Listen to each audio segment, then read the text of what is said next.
All right. Good afternoon, good morning, or good evening, whatever time of day that you happen to be watching this video. I hope that you guys are doing okay and that you are staying healthy, that your spirits are keeping up. I know that every single day it seems like things are a little bit more grim, but I actually think that overall our situation is improving and that we're going to get out of this in no time. So a couple of updates before we get started. So number one, as of I guess I should say this first. I'm recording this at 4:28 p.m. on April 12th. So any information that I have here might be out of date by the time that you guys watch this video, which won't be until April 13th. So please keep that in mind. But as of this moment, there have been 933 cases of coronavirus in Mecklenburg County, and there have been 12 related deaths. These numbers are actually slowing down a little bit. We're having less new cases, and we're having less deaths. So the whole social distancing, shutting things down, is actually really, really working, which is a good thing. Which means that hopefully we can kind of keep this up, and that the virus will abate, and we can kind of get back to normal. Second thing is that dorms Holshauser, Hunt, Laurel, Levine, Sanford, and Scott, which last time I told you guys will need to be closed and used as makeshift hospitals. Mecklenburg County is now reassessing that, and Mecklenburg County thinks that that may no longer be needed. Now, as far as I know, there's still UNCC is still allowing students to come back into those dorm rooms and finish out their checkout process and get all their belongings and go home. I haven't heard anything to the contrary. If you guys know anything different, you guys can let me know in the survey, and I can kind of push that information out to everyone else. But the big thing is that the UNC system has now allowed refunds for housing, dining, and parking. And those should all be coming within the next couple of weeks. I'm told that the date that they're going to calculate that from is March 16th, which is the day that UNCC went online. So I mean, I don't know I don't know how the percentages are going to work. It'll be different based on how much each of you guys are paying. But if you have kind of questions about that, you can message me on Canvas and we can set up a time to talk and I can help you guys figure that out. The big thing is that taxes, which is what we're going to talk about today, you guys will have a quiz. As always, it is going to be due Sunday by 11 p.m. Which brings me for the topic for this class, which is taxes. So taxes are mandatory fees that are imposed by the government. They're used to fund public goods and services, things like schools, libraries, public transportation, roads and highways, any type of government assistance programs like food stamps and Social Security. And then in the United States, taxes are controlled via the Internal Revenue Service, or the IRS. Now, taxes in the United States are notoriously complicated. I have heard rumors, and I don't know if any of this is true, but what I understand is that if we were to compile all of the tax code in the United States together in one book, that book would be over 70,000 pages long and have like maybe 31 million words. So I will not be able to explain to you every single nuance about taxes, but I hope that I can kind of cover some basic tax information for you guys so that as you get older and you start paying taxes and get jobs, you have some idea of what you're doing, and you do not make you make as few mistakes as possible and get the biggest refund possible. So the most common type of tax that you guys have encountered is sales tax, which most of you guys are already aware of. Sales tax are taxes that the government imposes on the sale of goods and services at the time that they are purchased. So unlike the rest of the world, in the United States, advertised prices do not include sales tax. So that's why, like, let's say you're going to go to the store and you buy something for $10 and you get to the cashier and it rings up for a charge for like $12. Most of the rest of the world includes sales tax in the actual advertised price. Like I know, for example, that when I went to London in the summer of 2018, every time that I purchased something like a cup of coffee from a shop, for example, I wouldn't have to figure out sales tax because all that's included in the price. But in the United States, that is not true. Sales tax is not advertised. I don't understand the logic behind that. I don't understand the reasoning behind that. But that's just the way that it is. The second type of tax that you guys are probably somewhat familiar with is an excise tax. And that is a type of sales tax that is put on socially harmful goods. And that's things like cigarettes and alcohol. And the idea is that you're supposed to discourage people from buying and consuming those. A lot of times you'll hear it referred to as like a sin tax, because like smoking and drinking, that's a sin, and we want to discourage people from doing that. But the United States is a free country. You're free to smoke and drink. You just have to pay the taxes. But a sin tax is just a very specific type of sales tax, or sale. I'm sorry. A sin tax is a specific type of sales tax that is just put on goods like cigarettes and alcohol. I guess, like, for example, if North Carolina were to legalize marijuana, there would be another huge sin tax put on the sale of marijuana, like I know that there is in California and Colorado. So the United States federal government follows what's called the marginal tax rate. And what that means is that the more money you make, the more in taxes that you will owe. And this is sometimes called a progressive tax rate. There is such a thing called a regressive tax rate, which is the opposite, which is the less money you make, or I'm sorry, the more money you make, the less taxes you owe. But most of the world, and especially here in the United States, we follow the progressive tax rate or the marginal tax rate. And generally, every year that you earn money, you're going to have to file for taxes, aka pay them. So over the course of your life, you're going to encounter hundreds of different types of taxes. Like I said, tax in the United States of America is notoriously complicated. But these are the three most common types of taxes that you guys will probably encounter and that you may have already encountered. So number one is income tax, and that is money that you earned last year, whatever year you're talking about. So if you're, I don't know, watching this in 2021, for example, it's the money that you earned in 2020. And income tax is payable to both the state that you are living in as well as the federal government of the United States of America. The second type of tax is a capital gains tax, and that is money that you made on the stock market or other asset, typically some type of investment. And the last is property tax. And property tax is just the combined value of any property that you own. Income tax is a little bit more complicated, so we're going to start with that and work our way down to property tax, which is actually very simple. So specifically for federal tax. So federal taxes must be paid by April 15th for the previous year. So like, for example, taxes for 2019 were due by April 15th of 2020. Now, what the federal government has said is because of the coronavirus pandemic that is currently going on, they have extended taxes to July 15th. Now, this date or typically for April 15th, this is a hard and fast date. If you turn in your taxes late to the federal government for whatever reason, they can actually fine you. They can actually fine you for that. So it's not like a flexible date. It's not a recommendation. It's you turn it in by April 15th or you risk getting fined. Rates for taxes change based on how you file, and there are 4 different ways that you can file in the United States. So number 1 is single, meaning that you are not married. You can be married and file jointly, and if you're married filing jointly, it's just married couples who combine income with each other. However, you can also be married and file separately, and that is married couples who do not combine income. I don't really know why you would be married and choose to file separately. I don't know. To me, that's kind of an anomaly. I don't really understand why that's a thing. And you'll guys see when we get into the tax brackets why that's so, but that is an option for you.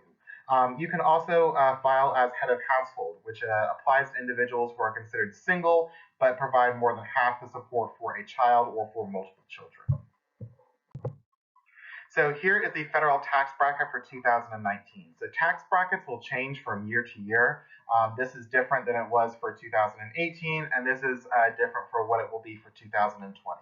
I don't know if the 2020 bracket has been published or not. I would assume that it has. But for 2019, here was the official tax bracket.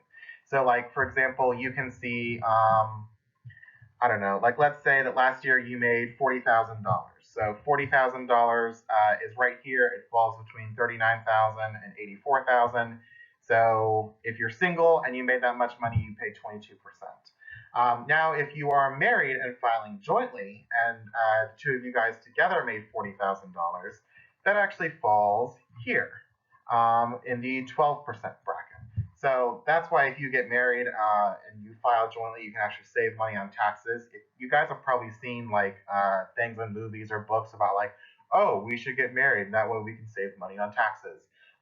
This is why married couples or couples who get married and combine their income and file jointly can get a pretty big tax break.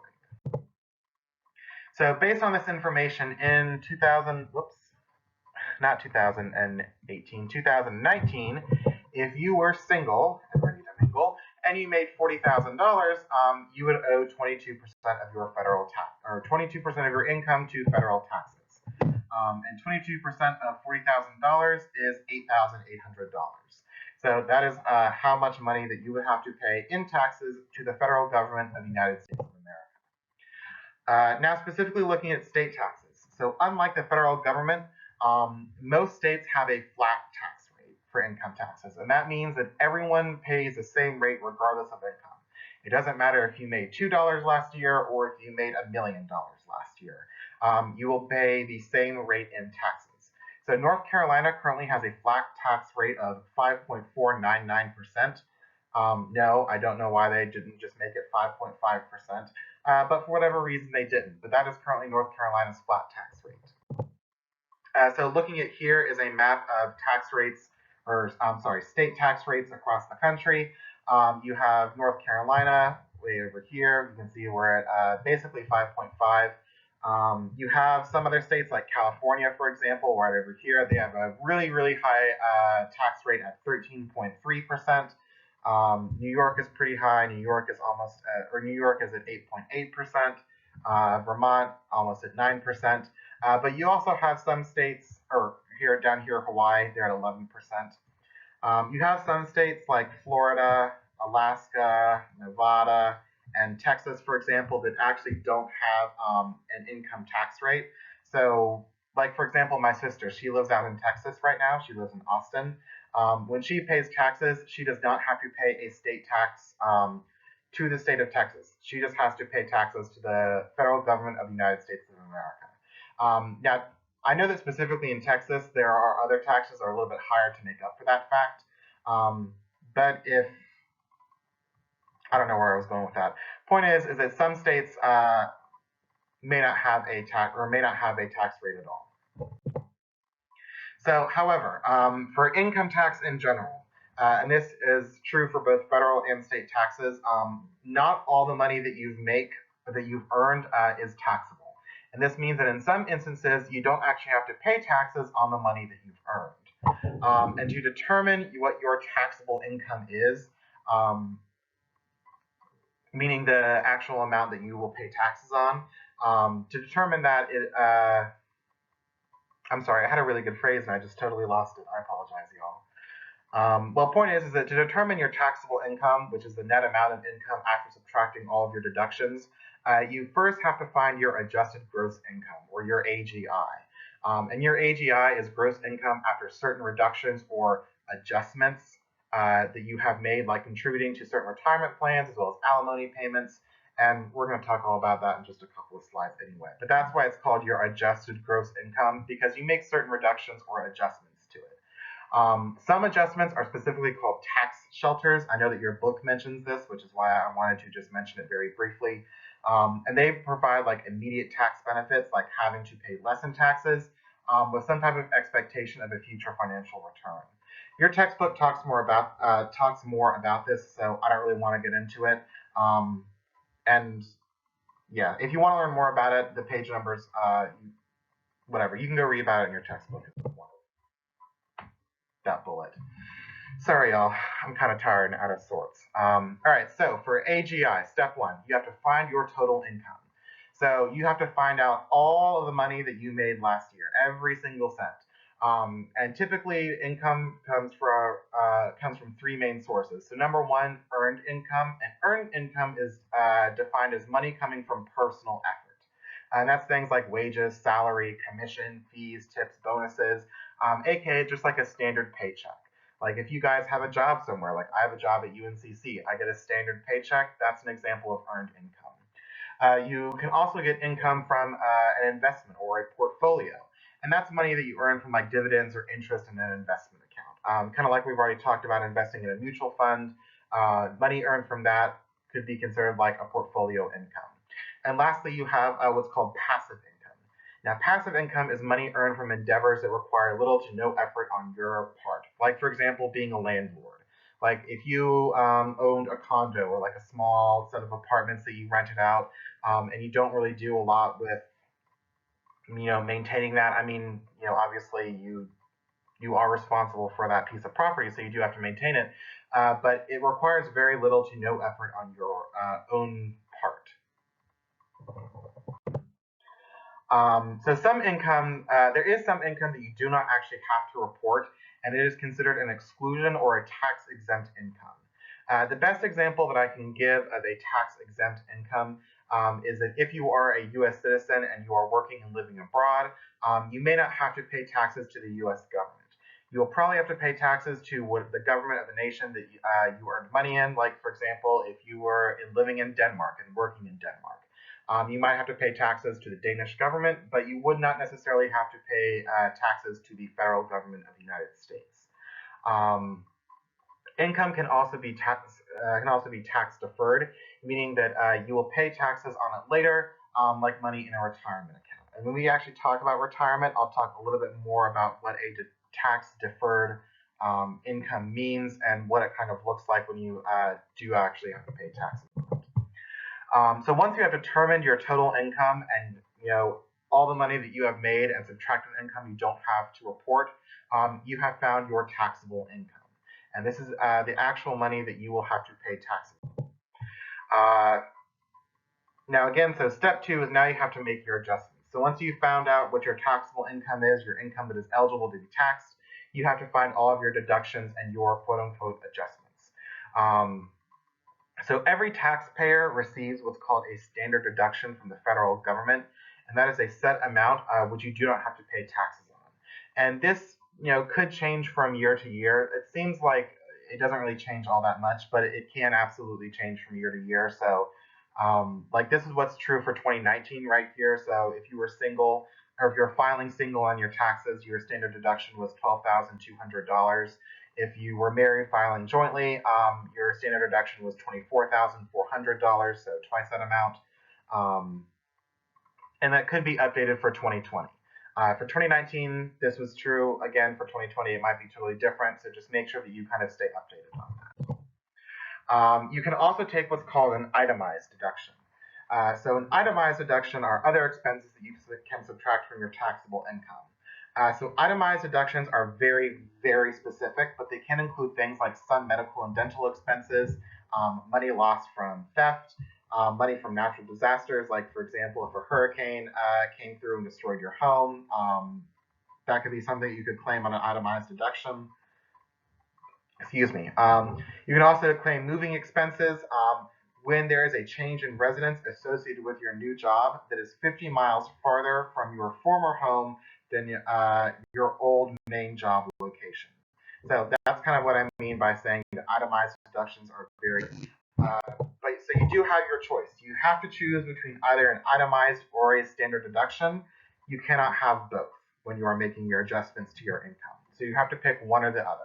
So unless something major has happened to you or to your family in the past year, like for example, a hurricane came through and destroyed your home, there was an earthquake came through, some type of natural disaster, it's probably better to just take a standard deduction rather than an itemized one.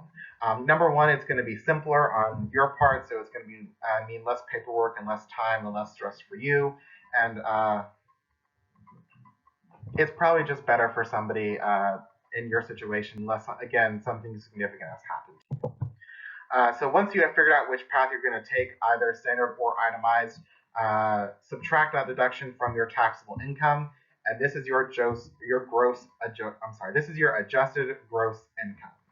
So I have done here an example, like if you're a math or numbers kind of person, what this looks like. So you start with your total income, so all the money that you've earned throughout your entire or over the past year, and then you subtract your exclusions, so any tax-exempt income that you don't have to report. So once you have that number, then you go ahead and subtract your deduction, whether that's standard or itemized, and then that gets you to your adjusted gross income.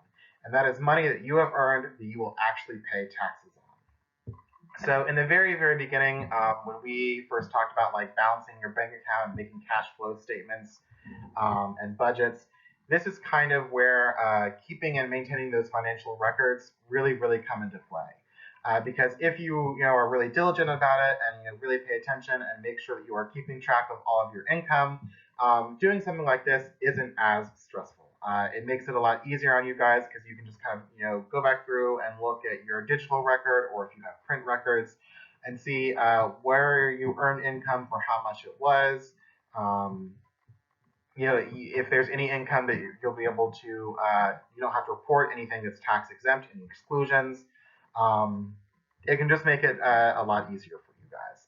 So this is why I say that you have to keep and maintain your financial records, because it just makes doing your taxes a whole lot easier. I mean, on top of all the other benefits that we've already talked about, it just makes doing your taxes very simple. And step number 3 is to just calculate. So at this point, after you have your AGI, you can go ahead and use the federal tax bracket to discover how much money you will owe in taxes. So let's say, for example, that last year you earned $50,000 in total income. And of that, $2,000 is tax exempt. You do not have to pay taxes on it. You are single and you're deciding to take a standard deduction. So first step is that your taxable income is going to be $48,000, because if you take the $50,000 minus the $2,000 of tax-exempt income, your taxable income is $48,000. Now, the standard deduction for 2019 for single was $12,200 down here. I probably should have done that in a different color, huh? I'm going to do a different color. Let's do purple. So next, we're going to do standard deductions. So standard deductions were single, again, $12,200. So if you take the $48,000, let's do green. So you take the $48,000, subtract the $12,200, you get $35,800. That is your adjusted gross income, or your AGI. And so based on that information, what should we do? Let's go for a nice orange. All right, so your AGI was $35,000. So in 2019, that means that your AGI would have fallen into the 12% tax bracket, because $35,800 is between $9,701 and $39,475. So 12% of $35,800 is $4,296. So that is actually how much money that you will have to pay in taxes. So you can see that that number is different. Like, for example, if you had just gone with the $50,000, the $50,000 would have put you in the 22% tax bracket, but your AGI dropped you from that 22 down to that 12% tax bracket. So you can see that it actually does save you money. It is a convoluted and kind of complicated way, or it can be, but calculating that actually does, or it can end up saving you a lot of money. I mean, you could run into a scenario like, where your total income was $84,000 and your adjusted gross income is only $50,000, in which case you would not drop down a tax bracket. But I mean, in cases like this one, for example, you could drop down a tax bracket and actually get money back from the government. Which leads me to tax returns. So probably the most important tax form that you should know is the 1040. So the 1040 is money back from the government. And when you submit this tax form to the IRS, they could say that you have overpaid in taxes and actually return some of that money to you. So you can get money back from the government if you have overpaid in taxes. It's not like you're just going to make a donation to the government or anything. You can get money back from them. But the only thing is that the 1040, you have to file it every single year. And the 1040 will ask you questions, or, well, I shouldn't say it'll ask you questions. It will have spaces for you to fill in all the information that we talked about. So like, all of your total income versus, whatever tax-exempt income, what any of your, like, what kind of adjustments you're going to make, a standard deduction or an itemized deduction, just things like that. So the 1040 will move you throughout that whole process, and we'll walk you through that to see how much money you owed versus how much money you've already paid. things of that nature. And again, if you overpay, you can get money back from the government. The flip side of that is that if you have underpaid for taxes, you may actually have to pay taxes back to the government. But the 1040, I'm sorry, I can't speak today, but the 1040 tax form will let you know. So moving on to the second type of tax you guys need to be aware of, and I promise you it's a lot less complicated than income tax was, are capital gains taxes. So there are two types of capital gains taxes that you guys need to be aware of. So number one is short-term capital gains tax, and that is a tax on profits on the sale of some type of asset, like for example the sale of a stock you held for 1 year or less. And that just follows the federal income tax bracket, whatever it was for that year. So like let's say you bought stock in Apple in February of 2019 and you sold it in June of 2019, whatever money you made from that will follow the federal income tax bracket for that specific year. So a long-term capital gains tax are tax on profits from the sale of an asset that's held for a year, or I'm sorry, for more than 1 year. They are generally lower than a short-term capital gains tax, which means that you actually have to pay less money. That's part of the reason why I say that with the stock market and mutual funds, you kind of have to be in it for the long haul, because you're pretty much guaranteed to make money, and when it comes time to withdraw that money, you will have to pay less in taxes. So here is the tax bracket for the long-term capital gains tax for 2019. I'm sorry, the long-term capital gains tax bracket for 2019. Just like for the federal income tax bracket, it will change from year to year, but here's what it's looked like for 2019. So there are a lot less brackets. There are only 3 of them compared to the federal government. And luckily, like you can see, there is actually a 0% tax bracket. So like let's say you were invested in the stock market for 10 years, you sold all your assets and you made $10,000. That $10,000 is totally free.